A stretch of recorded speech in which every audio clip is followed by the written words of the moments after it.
आज़ाद कश्मीर में पहले इंतखाबी मार्के में कहीं नून लीग आगे तो कहीं पीपल्स पार्टी का पलड़ा भारी। IPP का भी जोर। मीरपुर डिवीजन के 3 अजला की 13 नशिस्तों में वोटों की गिनती। पोलिंग स्टेशन से नताइज आने का सिलसिला जारी। गैर सरकारी और गैर हतमी नताइज के मुताबिक नून लीग और पाकिस्तान पीपल्स पार्टी के दरमियान कांटे का मुकाबला। मीरपुर के मैदान में सख्त टकराव। नून लीग का LA1 और 4, पीपल्स पार्टी LA2 और 3 में जीत का दावा। LA5 में नून लीग के वकार अहमद आगे। LA6 और 7 में नून लीग की अक्सरियत। कोटली में पीपल्स पार्टी को बढ़तरी हासिल। नून लीग 2 नशिस्तों में आगे। अगर ये इलेक्शन मुतनाज़ा हुआ तो जो भी हुकूमत, चाहे वो पीपल्स पार्टी का हुकूमत हो या मुस्लिम लीग का या जो भी, उस हुकूमत को एक मुतनाज़ा हुकूमत को विद मुतनाज़ा मैंडेट को उनको वो फिर अथॉरिटी नहीं होगा, उनका रिट वैसे नहीं होगा कि वो इन अहम इश्यूज को एड्रेस कर सके। आज़ाद कश्मीर इलेक्शन अभी से ही थोड़े बहुत मुतनाज़े हो चुके। ज़रूरी है कि इलेक्शन साफ शफाफ हो। चेयरमैन पीपल्स पार्टी बिलावल भुट्टो जरदारी का मुजफ्फराबाद में कारकुनों से खिताब। बोले, महसूस हो रहा है कि कश्मीर में सियासी बहरान है। मुहाजिरीन की नशिस्तें मुतनाज़े हो चुकी हैं। ये मामला जैसे हल होना चाहिए था वैसे हल नहीं हुआ।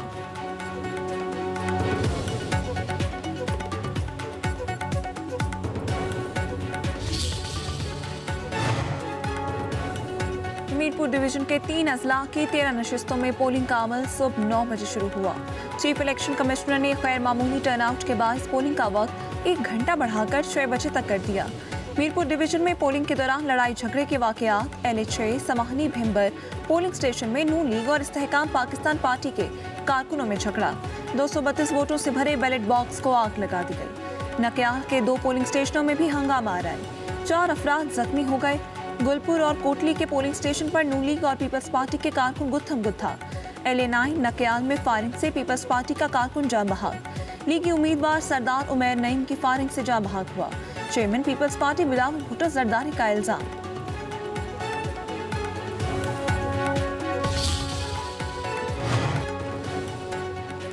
कोटली में ज़ाब्ता इख्लाक की खिलाफ वर्जी पर प्रिजाइडिंग अफसरान के खिलाफ इलेक्शन कमीशन का एक्शन।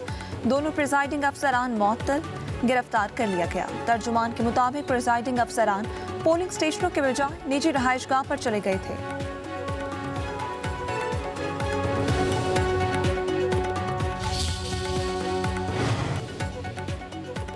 LA10 कोटली में प्रिजाइडिंग अफसर और पटवारी पीपल्स पार्टी के उम्मीदवार चौधरी यासीन के घर में पोलिंग बाग समेत रंगे हाथों पकड़े गए। वजीर आजम फैसल राठौर और चीफ इलेक्शन कमिश्नर तहकीकात कराएं। वजीर आजम के मशीर राना सलाउल्लाह का कहना है, पहले ये मालूम होना चाहिए कि पोलिंग बाग्स और कहां कहां गए। चौधरी यासीन के खास साथी सकलैन के साथ सरकारी गाड़ी में 3 प्रिजाइडिंग अफसर भेजना इलेक्शन की शफाफियत को दागदार कर चुका है। इंक्वायरी के हकायक सामने आने तक इस हल्के के नताइज कबूल नहीं करेंगे। कश्मीर का इलेक्शन चोरी नहीं करने देंगे। नून लीग अपने होंडों को लगाम दे। सिंध के सीनियर वजीर शर्जील इनाम मेमन कहते हैं, नून लीग हर एक को बकाऊ माल समझती है। गुलू भट्टो ने पीपल्स पार्टी के कारकुन को शहीद करके अपनी फाशिस्ट रिवायत बरकरार रखी। लीगी कारकुनों की जानिब से असलहे के आज़ादाना इस्तेमाल पर इलेक्शन कमीशन की खामोशी अफसोसनाक है।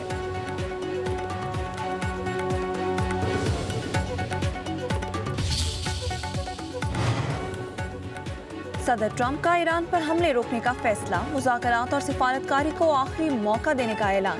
कहते हैं, खित्ते के मुमालिक और सालिसों की दरख्वास्त पर ईरान के खिलाफ कार्रवाई रोकी। सिफारतकारी नाकाम हुई तो ईरान के खिलाफ दोबारा इंतहाई सख्त कार्रवाई का हुक्म दे सकता हूँ। मुज़ाकरात के लिए ज़्यादा वक्त नहीं देंगे। ईरान ओमान मुज़ाकरात में पाकिस्तान, कतर, मिस्र और अमरीकी याशी शामिल हैं। मैं सदर ना होता तो अब तक इसराइल तबाह हो जाता।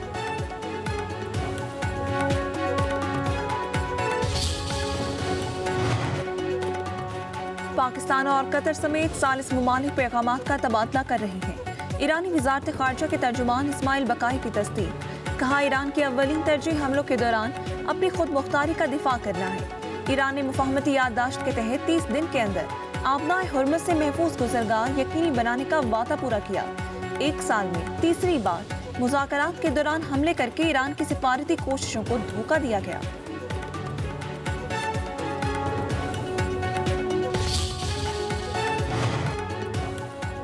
अमेरिका का ईरान के साथ जंग में 18 फौजियों की हलाकत का एतराफ। पेंटागन की रिपोर्ट के मुताबिक जंग के दौरान अमेरिका के 624 फौजी जख्मी हुए। हलाक फौजियों में से 11 का ताल्लुक अमेरिकी आर्मी, 6 का फजाइया और 1 का बहरिया से था। उर्दन में 3 और इराक में 1 फौजी मारा गया।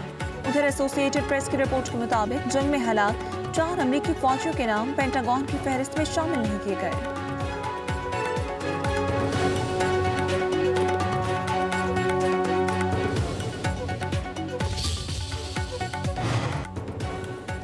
जनरल सैयद आमिर रजा ने कमांडर नेशनल स्ट्रेटेजिक कमांड का मनसब संभाल लिया। फील्ड मार्शल सैयद आसिम मुनीर से जेएचक्यू में मुलाकात। फील्ड मार्शल ने जनरल सैयद आमिर रजा को नई जिम्मेदारियां संभालने पर मुबारकबाद दी। नेक तमन्नाओं का इजहार किया। कमांडर नेशनल स्ट्रेटेजिक कमांड ने यादगार शहादा पर फूलों की चादर चढ़ाई, फातिहा ख्वानी की।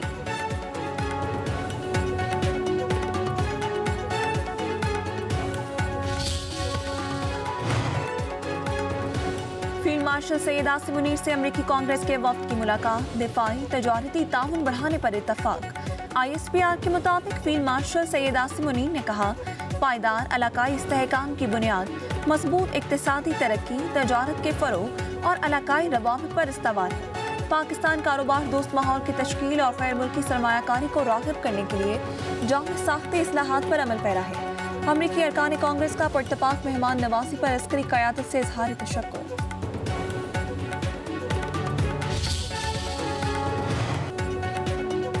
पेट्रोलियम मसनूआत की कीमतों में रद्दोबदल। पेट्रोल की फी लीटर कीमत में 1 रुपए की कमी।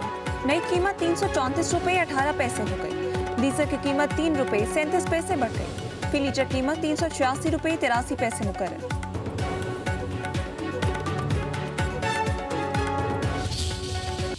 जो बाबुल मंदब के ऊपर हमारे जहाज़ फंसे हुए थे, आज खैर खैरियत से वो निकल आए हैं।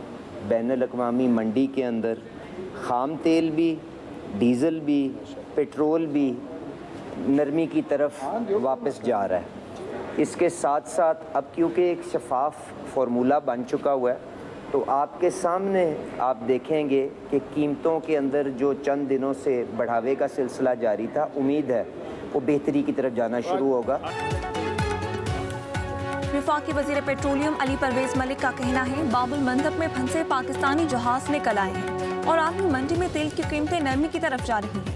मुल्क में शफाफ कीमतों का फार्मूला बन चुका है और 7 दिन की औसत नीचे जाने से कीमतें भी कम होंगी, जबकि सिर्फ 1 दिन की रीडिंग से मवाजना करके बिला जवाब तनकीद का निशाना बनाया जा रहा है।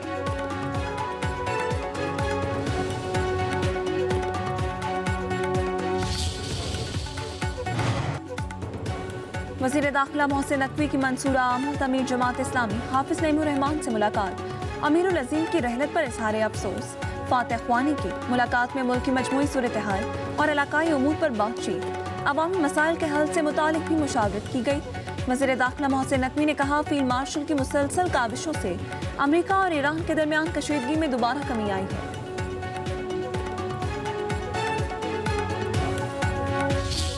हमारे रेमिटेंसेस 41.6 अरब डॉलर थे, तो 41.6 अरब डॉलर से बढ़ के अब हमारा ख्याल ये है कि ये जो साल शुरू हुआ है इसमें हमारे रेमिटेंसेस जो हैं वो 44 अरब डॉलर के होंगे, तो तकरीबन इसमें 2.4 अरब डॉलर का इजाफा होगा।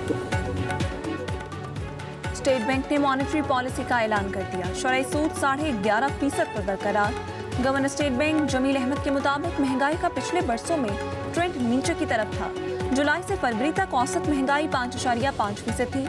माली साल 2026 में करंट अकाउंट खसारा 13 करोड़ 90 लाख डॉलर रहा, जबकि माली साल 2027 में करंट अकाउंट खसारा GDP तनासुब से 0% रहेगा। माली साल 27 में हुकूमत की कोशिशों से एक्सपोर्ट्स बेहतर होंगी। अदायगियों के बावजूद हमने अपने ज़र मुबादला ज़खायर बढ़ाए हैं। माली साल 27 में 21.5 अरब डॉलर की बैरूनी कर्जों की अदायगियां हैं। सोने की फी तोला कीमत में 4,000 रुपए का इजाफा। नई कीमत 4,31,736 रुपए हो गई। 10 ग्राम सोने की कीमत 3,430 रुपए बढ़कर 3,70,143 रुपए हो गई। आलमी बाजार में फी औंस सोने के भाव में $40 का इजाफा हो गया।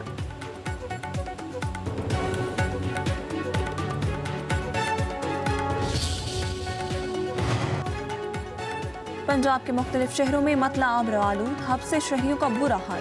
पंजाब, खैबर पख्तूनख्वा, गिलगित बल्तिस्तान में तेज हवाओं के साथ बारिश का इम्कान। लाहौर, गुजरांवाला, शेखुपुरा, कसोर, सियालकोट, जहलम, फैसलाबाद, रावलपिंडी और गिरदोनवा में आज रात बारिश मुतवक्किल। कराची में बूंदाबांदी का इम्कान। सिंध के कई इलाकों में बारिश की पेशगोई। 29 जुलाई से मानसून बारिशों का ताकतवर स्पेल मुल्क में दाखिल होगा। अर्बन फ्लडिंग और नदी नालों में तूफान का खदशा।